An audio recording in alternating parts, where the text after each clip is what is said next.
19 साल की एज में मैंने सबसे पहला फंड रेज करा था डेसिवुड के लिए। अब 19 साल की एज में आप कैसे फंड रेज कर सकते हो यार? अब उस चीज़ के पीछे ना एक सिंपल सी चीज़ होती है, जब आपकी एज कम होती है तो आप ये सोचते हो कि यार नहीं यार, इन्वेस्टर मना कर देगा कि यार एज कम है, या फिर आपको एक्सपीरियंस नहीं है, या फिर आप IIT IIM के नहीं हो, ये सही चीज़ें, राइट। बट जो मेन प्रॉब्लम होती है ना किसी भी इन्वेस्टर की, या किसी भी पैसा जो डाल रहा है आपकी कंपनी के अंदर, उसके लिए सबसे बड़ी मेजर प्रॉब्लम ये होती है कि क्या आप उस प्रॉब्लम को आइडेंटिफाई कर पाए हो और क्या उस प्रॉब्लम को आप सॉल्व कर सकते हो। वो सबसे मेन चीज़ होती है। अब आप उसको अगर मान लो कि आपने प्रॉब्लम ढंग से आइडेंटिफाई कर ली बट आप उसको सॉल्यूशन नहीं निकाल के ले पा रहे हो, तो उस चीज़ का सेंस नहीं बनता यार। अब मैंने कैसे रेज करा था सबसे पहला ऑलमोस्ट 1 करोड़ रुपए। वो मैंने सिंपल सा चीज़ करी थी। पहली चीज़ थी कि मैंने अपने एक लिंक्डइन पे एक इन्वेस्टर हैं हमारे, जिनको मैंने रीच आउट करा था, जिनका नाम है सुनील कामत। मैंने उनको रीच आउट करा था, उसका स्क्रीनशॉट आपको यहाँ पे मिल जाएगा। और उनका जो बैकग्राउंड था वो उस टाइम पे CBO थे शेयर चैट के। तो शेयर चैट बहुत बड़ी कंपनी थी, तो मेरे को पता था कि यार शेयर चैट कि मतलब जो सीनियर एम्प्लॉयज़ है जैसे CBO CXO टाइप के, तो उनको रीच आउट करने से वो एंजल इन्वेस्टमेंट करते होंगे या फिर एंजल इन्वेस्टर से कनेक्ट होगा उनका। तो मैंने उनको रीच आउट करा एंड दे एग्री, और उन्होंने 5 लाख रुपए का चेक डाल दिया था।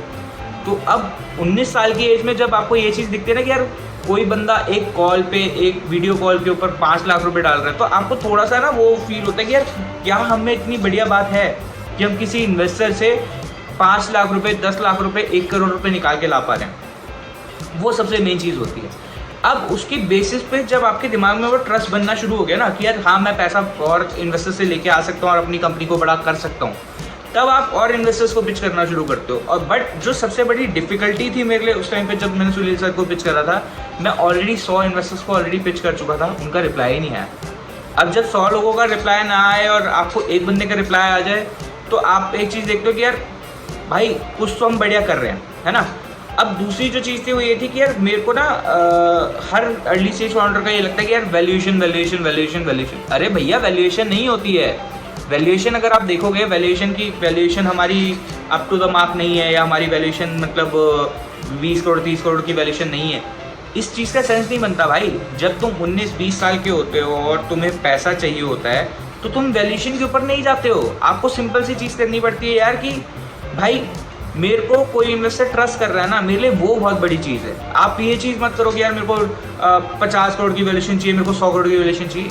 वो चीज़ होती है, वो चीज़ करनी होती है, बट आपको कोई इन्वेस्टर ट्रस्ट कर रहा है ना, वो सबसे मेन चीज़ होती है, वो सबसे मेन टॉपिक होता है। और जो मेरा मानना हमेशा से ये है कि ट्रस्ट बहुत बड़ी चीज़ होती है अगर कोई इन्वेस्टर, कोई एम्प्लॉय आपके ऊपर कर रहा है तो।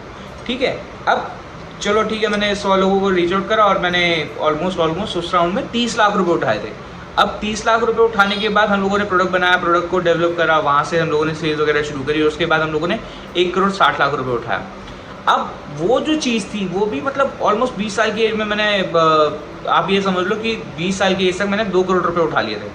तो अब जब 2 करोड़ रुपए उठाए तो अब मेरे को और ज़्यादा ट्रस्ट आ गया कि यार हाँ यार अब बहुत बढ़िया करेंगे।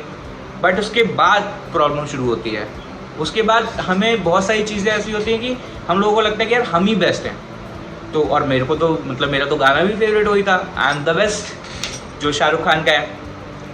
तो उसकी वजह से मैंने बहुत सारी प्रॉब्लम्स फेस करी कि हम इन्वेस्टर्स को पिच कर रहे थे, अब इन्वेस्टर्स के सामने हम थोड़ा सा ओवर कॉन्फिडेंट भी हो रहे थे। ये सारी चीज़ें होती हैं, बट वो चीज़ जो होती है ना, वो चीज़ आपके रियलाइजेशन के लिए बहुत ज़्यादा इंपॉर्टेंट होती है कि आपको उस टाइम पे रियलिटी हिट करती है। अब जब रियलिटी हिट करती है ना, तो भाई सबका वो हो जाता है, मतलब जो बोलते हैं ना अहंकार रावण का नहीं बचा तो आपका क्या है। ठीक है, तो दोनों चीज़ें आपको सिंपल सी चीज़ करनी है कि आप अपना जो ट्रस्ट है, अपने इन्वेस्टर्स का जो ट्रस्ट है, या अपने ऊपर जो ट्रस्ट है, या अपने ऊपर जो कॉन्फिडेंस है, उसको कभी भी ऊपर नीचे मत होने दो, स्टेबल रखो और हमेशा डाउन टू अर्थ रहो।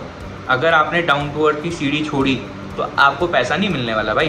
ठीक है, और अगर आपको एंजल इन्वेस्टमेंट उठानी है या फिर आप पहला फंड रेज कर रहे हो और आपको और सारी चीज़ें जाननी है, तो उसके लिए आपको क्या करना है वो भी मैं आपको बताता हूँ। उसके लिए आपको बहुत सारी चीज़ें नहीं करनी है। उसके लिए आपको सबसे पहले तो सब्सक्राइब करना है इस चैनल को, शेयर करना है और लाइक करना है। ठीक है, ताकि हम लोग जो पूरी की पूरी कम्युनिटी बन रहे हैं धीरे धीरे, वो कम्युनिटी धीरे धीरे करके वेल्थ भी क्रिएट करे अपने स्टार्टअप के लिए, अपने लिए भी वेल्थ क्रिएट करे और अपने इन्वेस्टर्स के लिए भी वेल्थ क्रिएट करे, ठीक है।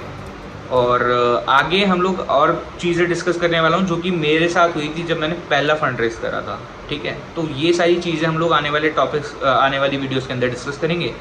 And hope to see you soon, hope to see you wealthy and all the best.